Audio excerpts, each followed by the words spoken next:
Okay, I am in Roswell once again. This bathroom, this is actually a condo unit.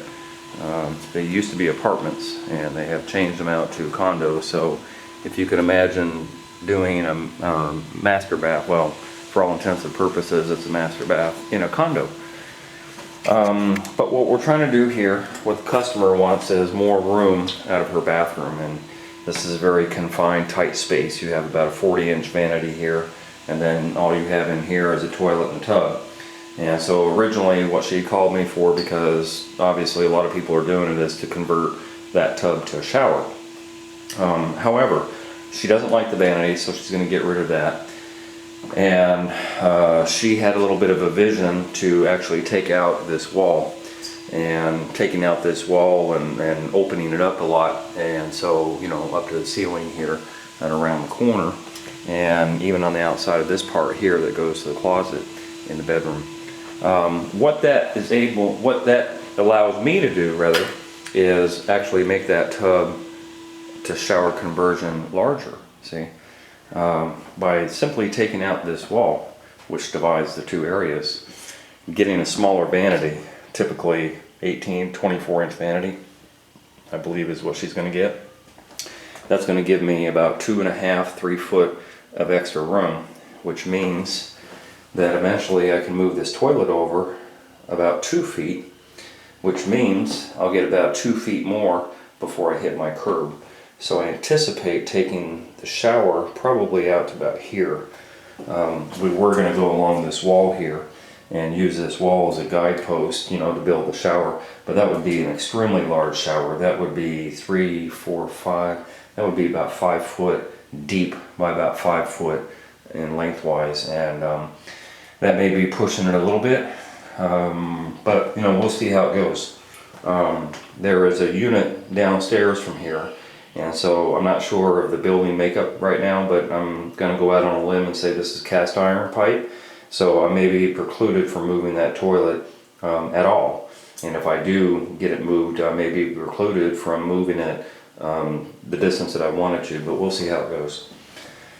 Anyway, getting back to the bathroom, there is going to be, obviously there's going to be a shower here, so I have to replumb that 1.5-inch drain over to center, make that a 2-inch drain, unless again I'm precluded, the same reason, from doing that over here, which I don't anticipate, but if I am, then that drain will just get bumped out about, you know, whatever it is right now, it's about 11-12 inches, and it will just stay there.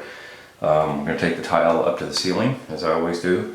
There's going to be a niche on the back, probably about 30 inches long by about 12 inches tall, maybe 14 inches tall. That niche will get framed out, and we'll change out the shower fixture, you know, cut all that out and put a normal shower fixture right there with another head that she is going to buy eventually.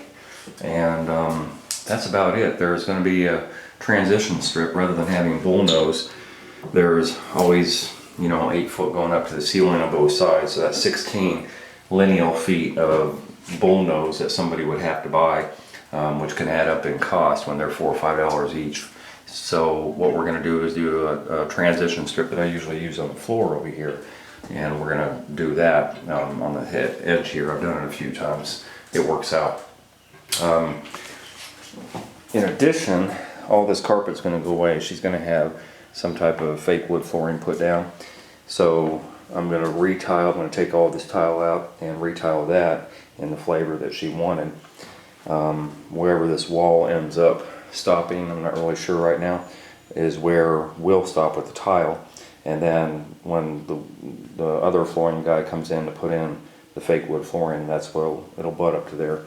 Without a transition strip, it should be just a smooth transition going across, you know, taking out the walls and building a big shower. This is actually the tile that she bought, so this is a, I believe it's a 24, might be an 18, I believe it's a 24 by 12. So this tile is going to go in the shower wall diagonal, just as it is right now, and it's going to go staggered. And then that transition strip is dark colored, so it'll blend in good with that edge, both on the left and right side.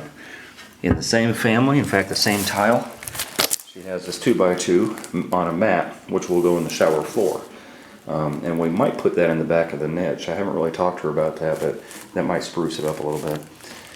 And then, of course, that dark tile is also going to be set on the curb. The contiguous curb tops that I like, they don't make in a darker color like that, so unfortunately I'm going to have to use about 2.5 of those to get my 5-foot curb top. But I am having the bullnose made both for the niche so that I can frame out the niche with bullnose, and I'm also having some extra made. He's going to bullnose on one side. Curbs are generally about 5.5 inches wide, so this bullnose piece that I'll have will be bullnose on this outside portion where the curb is at, but it will not be bullnose on the inside portion. And then I'll put a slant on it and it'll look sharp. So instead of having no grout lines, there'll be 2 grout lines, which isn't bad. Excluding the left and the right, you'll have a grout line and a grout line. So that'll look nice. This tile is 12 by 18, so that must be a 24. That tile is gray and it is going on the floor in this direction, and it will also be staggered brick pattern, and so that gray tile will encompass this whole area on the floor, and then the new vanity and the new toilet will be put in.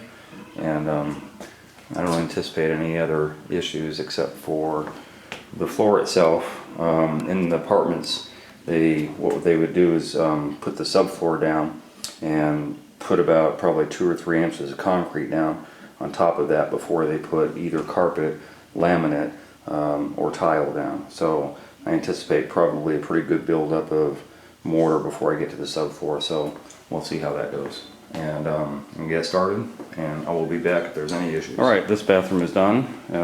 As you can see, the floor went in a little bit of a rise because of the extra Durarock that I had to put in on top of that concrete.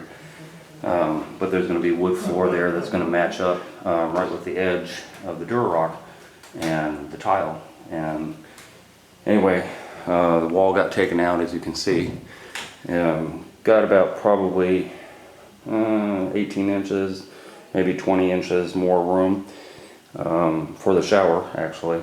And that's what she wanted, open area. So in other words, this is probably a good part of 5 foot across, and it won't have a door.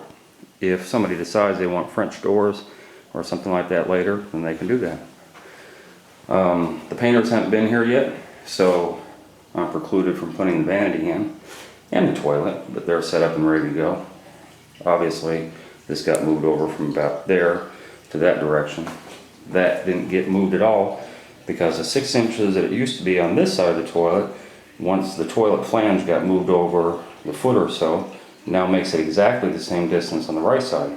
So where the supply is doesn't really matter. In this case, it'll be hidden next to where the toilet and the shower is. And here's a shower. So this is, to me, a very masculine type of shower. The trim is, believe it or not, aluminum. All that trim, or border rather, is aluminum. And that's different. It's unusual. These are 12 by 24, yeah, these are 12 by 18, these are 12 by 24 tile. And then you have the matching, of course it's porcelain, but you have the matching 2 by 2. And that turned out pretty good because of the matching. I wasn't able to get one of the contiguous curb tops because nobody has the dark color contiguous curb top. So I got some of the same tile and had bullnose made on one side. Don't really need it on the other side. And the bullnose got made for around the niche also. And we didn't do bullnose on the top because, you know, you take the shower all the way to the ceiling.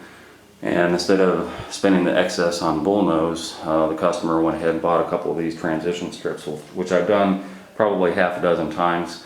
These transition strips are typically about $12, maybe $18 at the most for an 8-foot strip. So you got about $30 in 2 strips rather than about $80 or $100 worth of bullnose. So that cuts back a little bit on expense.